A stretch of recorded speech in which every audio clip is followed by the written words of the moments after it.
بكم إلى نشرة الأخبار. عقد جلالة الملك عبد الله الثاني والرئيس الأمريكي باراك أوباما في البيت الأبيض لقاء قمة أمس تناول العلاقات الثنائية بين البلدين وتطورات الأوضاع في منطقة الشرق الأوسط، خصوصا تداعيات الأزمة السورية. وركزت مباحثات جلالة الملك والرئيس أوباما على الشراكة الاستراتيجية وعلاقات التعاون الوثيقة التي تربط البلدين الصديقين وسبل تعزيزها وتطويرها في مختلف المجالات بما يحقق المصالح المشتركة ويسهم في تعزيز مسيرة التنمية في المملكة. مزيد من التفاصيل في رسالة بعثتنا الإعلامية من واشنطن. حملت زيارة العمل التي اختتمها جلالة الملك عبد الله الثاني إلى عاصمة صنع القرار في الولايات المتحدة الأمريكية العديد من الملفات الهامة، حيث استعرض جلالته خلال لقاء القمة الذي جمعه مع الرئيس الأمريكي باراك أوباما في البيت الأبيض، استعرض رؤيته حيال تطورات الأوضاع في المنطقة، بخاصة الأزمة السورية والتبعات الاقتصادية والاجتماعية التي يتحملها الأردن جراء تدفق أعداد متزايدة من اللاجئين الذين وصل عددهم إلى أكثر من نصف مليون، إضافة إلى جهود الأردن لتقديم نموذج عربي إصلاحي في بناء الديمقراطية والتقدم وترسيخ دعائم التنمية والمشاركة الشعبية في صنع القرار. Mr. President, thank you very much. We're delighted to be back here again. And may I first start off by expressing on behalf of myself, the delegation of people of Jordan, our heartfelt condolences on the tremendous tragedies both in Boston for the bombings as well as that of Texas, especially that of Boston. We've always stood together in our fight against terrorism, and this is an issue that we will always be strong partners there. As you've mentioned, sir, on the issue of the peace process, when you were in Jordan, we had mentioned this is the homework stage. Jordan will continue to work very closely with the Israelis and the Palestinians, and obviously with our American allies, to see how we could bring both sides closer together. But one of the major concerns that brings us here to Washington together, as you alluded to, is obviously the challenges of Syria, the fragmentation of Syrian society, which is becoming more and more alarming. Since your last visit to Jordan 5 weeks ago, we've had another 60,000 refugees, up to over 500,000, so we're at 10% of an increase of our population. We're so grateful to the support that you and the American people have given to our country. You couldn't do more, quite honestly, and we're so grateful, and I just wanted to express our appreciation on behalf of myself and the Jordanian people for that. I think, sir, that we are both working very hard to look for a political solution for Syria that is one that is, as you mentioned, inclusive, so that we bring everybody together, which is sort of our last hope too. As we're now seeing the surge of the second threat, I think, which is that of militant terrorist organizations that have risen over the past several months. But I am confident with your leadership and with the meetings that we will have today that we can find a mechanism to bring this solution to an end as quickly as possible. Last week, sir, you had the Crown Prince of the United Arab Emirates, Mohammed bin Zayed, who is one of our strongest strategic allies, and I know that is his position with the United States, as well as the Kingdom of Saudi Arabia. The three of us are working very hard in cooperation with the United States to try and find a quick and just solution to the Syrian crisis. So I look forward to our discussions later this afternoon, and I hope that together we will be able to alleviate the suffering of the Syrian people as quickly as possible. لقاء القمة جاء ليؤكد أيضا على الثوابت العربية فيما يتعلق بالقضية الجوهرية في الشرق الأوسط وأهمية الدور الأمريكي في دعم جهود السلام، حيث لفت الرئيس الأمريكي إلى أهمية البدء بمفاوضات تقود إلى تسوية سلمية وتحقق أمن إسرائيل مع علاقات طبيعية لها مع جيرانها وقيام دولة فلسطينية ذات سيادة. Well, I want to welcome to the Oval Office once again King Abdullah. His Majesty is a great friend of the United States.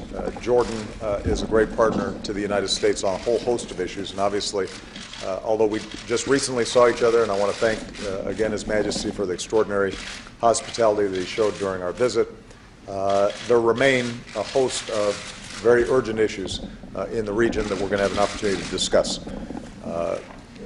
First of all, I want to congratulate His Majesty on a series of reforms that he's initiating inside of Jordan, and we want to find out how we can continue to be supportive and helpful in creating greater economic opportunity and prosperity in the area. We have been supportive with respect to loan guarantees and other efforts, in part because we've also seen King Abdullah take some very important steps to further open democratization and entrepreneurship and economic development inside of Jordan. We want to encourage that because we think Jordan can be an extraordinary model for effective governance in the region.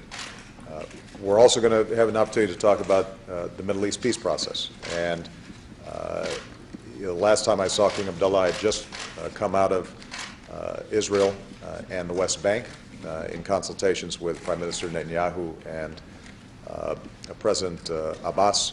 And Jordan, like the United States, has an enormous stake in peace. And we do think that there's a window of opportunity that needs to be seized, and so we will both consult in how we can jumpstart serious conversations that could lead to a peaceful settlement and both a secure Israel with normalized relations with its neighbors and a Palestinian state that was sovereign. Of great urgency right now, obviously, is the situation in Syria. Jordan has experienced a huge influx of refugees coming into the country from Syria, people who've been displaced. Jordan historically has maintained open borders and allowed these refugees on a humanitarian basis to come in, but it's an enormous strain on a small country. And we are mobilizing international support to help with these refugees. But obviously our goal is to create a stable Syria where civilians are not at risk. And we both agree that at this point President Assad has lost legitimacy and that we need to find a political transition that allows a multi-sect democratic transition to take place so that Syria can be a place where all people can live in peace and harmony. This will be difficult to accomplish. And yesterday, some of you saw that I asked my people to brief Congress about the fact that we now have some evidence that chemical weapons have been used on the populations in Syria. Now, these are preliminary assessments. They're based on our intelligence gathering. But there are a range of questions around how, when, where these weapons may have been used. So we're going to be pursuing a very vigorous investigation ourselves, and we're going to be consulting with our partners in the region as well as the international community and the United Nations to make sure that we are investigating this as effectively and as quickly as we can. But I've meant what I've said, and I will repeat that it's obviously horrific as it is when mortars are being fired on civilians and people are being indiscriminately killed. To use potential weapons of mass destruction on civilian populations crosses another line with respect to international norms and international law. And that is going to be a game changer. We have to act prudently. We have to make these assessments deliberately.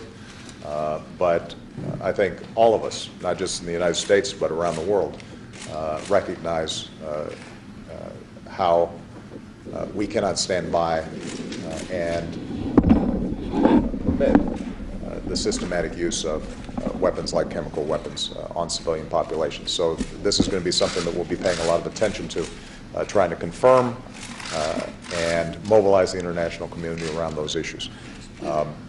But in everything that we do, we very much appreciate the kinds of support, advice, counsel, and partnership that we have with His Majesty and the people of Jordan. And we look forward to a fruitful consultation this afternoon. مرة ثانية ينبه جلالته الإدارة الأمريكية والمجتمع الدولي إلى أهمية تجاوز المخاطر التي تلقي بظلالها على المنطقة والإقليم والعمل على تجنب ما تثيره من مخاوف بتحقيق السلام وإنهاء الأزمة السورية، وذلك من خلال إيجاد حلول عملية لها تحول دون ظهور أزمات جديدة في المنطقة. وبخلاف ذلك فإن البديل سيكون المزيد من المعاناة والإحباطات التي ستؤدي بالتالي إلى نتائج كارثية على الجميع. إيمان العكور، التلفزيون الأردني.